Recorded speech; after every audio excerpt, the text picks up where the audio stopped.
Seyed Esmaeilzadeh Musavi to share his screen. And while he's doing that, I'd like to say a few words about his background here. He was born in 1987 and received his master's and bachelor's degrees at Amir Kabir University of Technology and Babol University of Technology in 2011 and 2009. And he's currently a PhD student at Shahid Beheshti University of Tehran, Iran. And his research interests are specifically in power system protection. So, Seyed, please go ahead.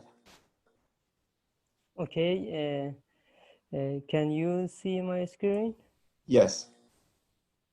I'm ready. Can I start? Yes, please go ahead. In the name of God,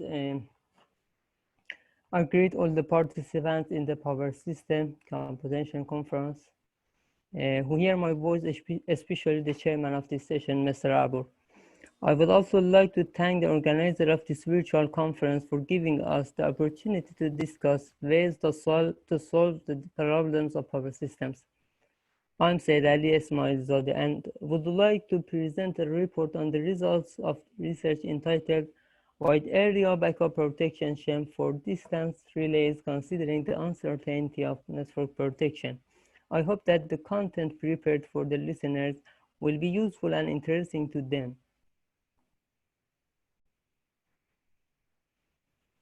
In this paper, we were looking for a way to minimize the impact of network uncertainty on false detection of faulted line. As we know, distance relays are mainly used to protect transmission lines.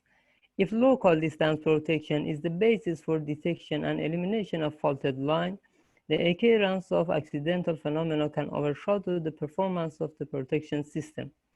Examples of this phenomenon include fault resistance, error in CT and PT measurement devices, error in data signal exchange, or error of distance relay itself.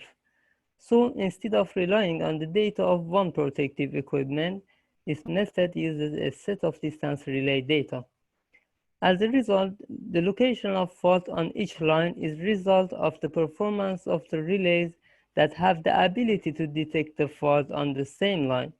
This means that for each line, only a group of distance relays are allowed to detect faults on that line according to the setting reach, which are introduced in this paper as line effective distance relays, LEDR. Therefore, in this protection scheme, faulted line detection depends on the performance of a specific group of relays, which is interpreted as line effective distance relays. But I ask a question of whether all the relays have the same weight in determining the fault on the line, or some relays will weigh more. Normally, if two consecutive relays trip in zone 2, the relay on the main line will have more weight than the backup relay to detect a fault on the same line. Also, network uncertainties, such as fault resistance or probability distribution of fault on different network lines, will be effective in selecting the weight of each relay to detect the fault location. Therefore, in this paper, an educational algorithm based on optimal search methods has been used to determine the effectiveness weight of each relay on the faulted line detection. This protection method uses a telecommunication platform to exchange data between a central protection system, CPS, and a set of local protection units, LPU. Local protection units, along with each network bus, transmit the operating status of relays to the CPS, and the CPS sends the fault location data to the two local protection units. Due to the use of telecommunication platforms for data exchange, this method has been introduced as a backup protection method, the main protection of which is the local distance protection. but certainly by increasing the speed and improving the reliability of telecommunication platforms, this method can use as the main protection. For each of the lines in a power system, some or all of their length is always exposed to the distance relays reach that are referred as line effective distance relays. For example, for L3 line in this sample network, R5 and R6 relays are effective relays of zone 1. R3, R5, R6, and R8 relays are effective relays of zone 2, and all relays specified here are effective relays of zone 3. Two matrices, including the performance matrix and the ideal performance matrix, show the performance of effective distance relays.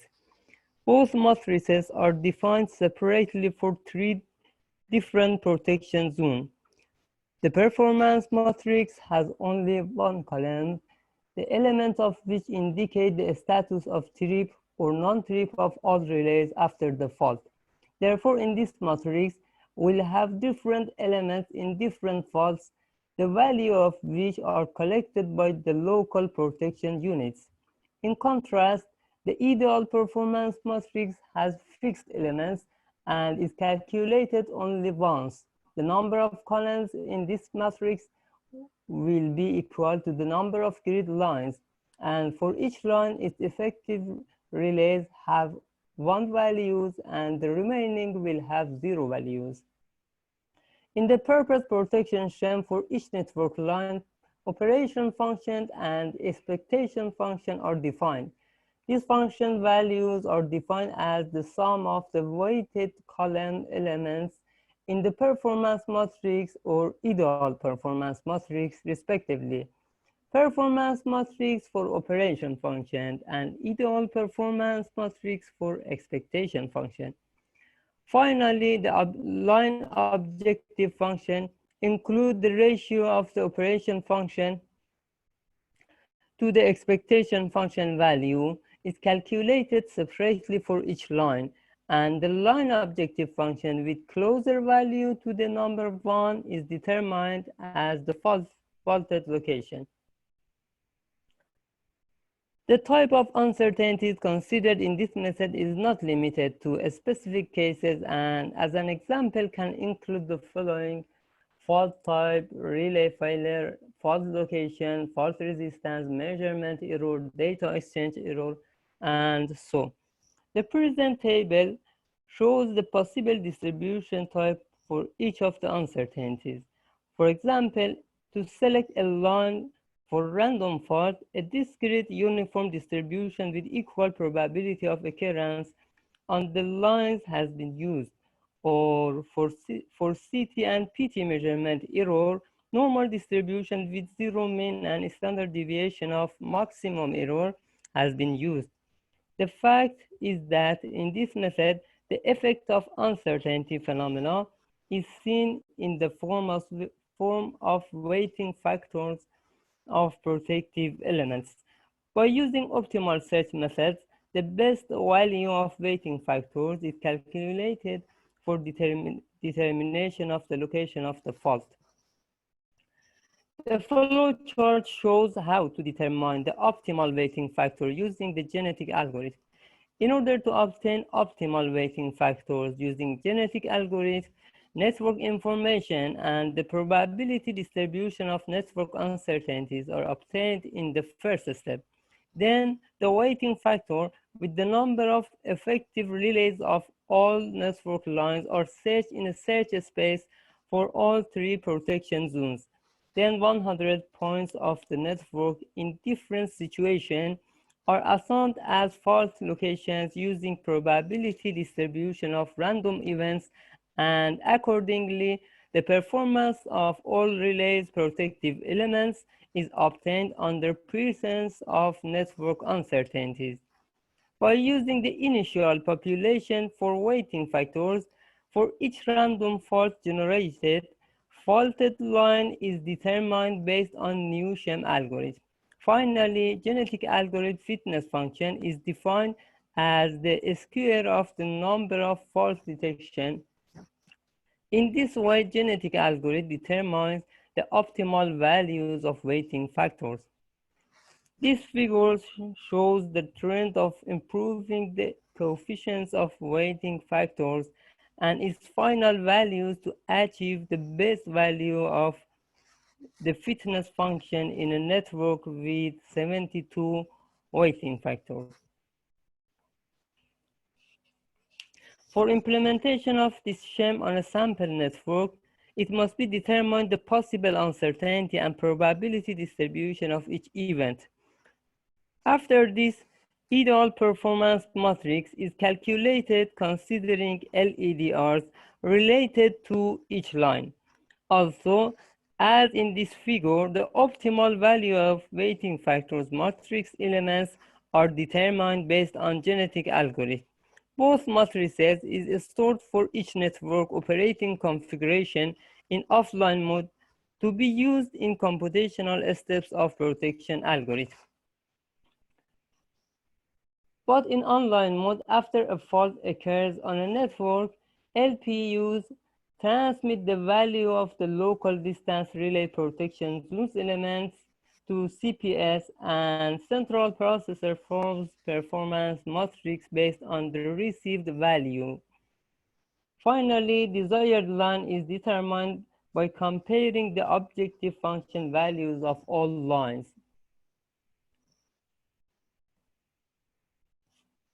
In final process, in order to validate the performance of the purpose method in two cases, a case study, and compare with conventional local distance protection, 20,000 fault tests are applied to IEEE 9-bus system in 20 stages. This figure shows the value of correct diagnosis in 20 stages for first study case with normal uncertainties. Performance diagram of new purpose method is drawn in blue color, while it is red for conventional method. As we see in conventional local protection units, we have 84% true faulted line detection, while in the purpose scheme, this rate is about 99%. It means new method has 15% more detection rate, which is considerable for a protection system. But in the second case study with pessimistic uncertainties, we saw 71% true detection in local protection and 95% in wide area protection method.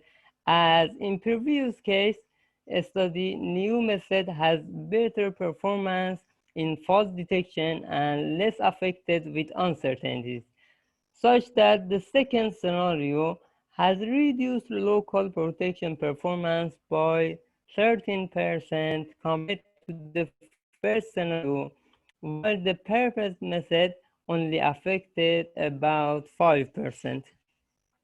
In this paper, in order to increase the performance of network protection system and improve its accuracy, a wide area backup protection scheme based on the network distance relays operation has been proposed, utilizing a central processor and a set of LPUs.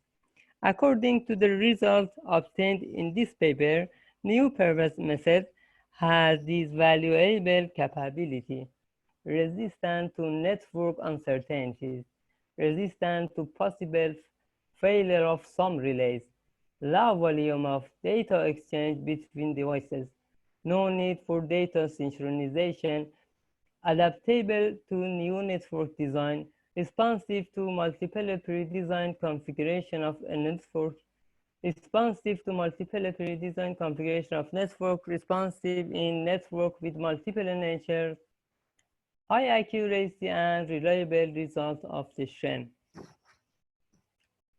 Thanks for your attention and your time.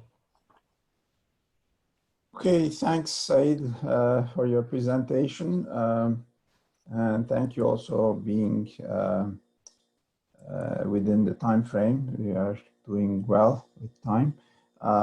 We do have one posted question. Let me read it to you. Okay, Chair. So the question says, I understand that your protection scheme is to be applied in lines without teleprotection, because the use of teleprotection would solve most cases of uncertainty. Could you please comment about this? Yes, we use several LPUs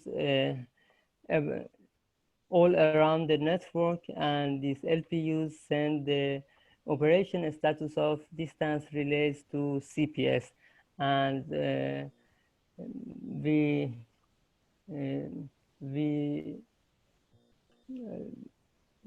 using this sham, and by using this sham we can detect the faulted location without the teleprotection.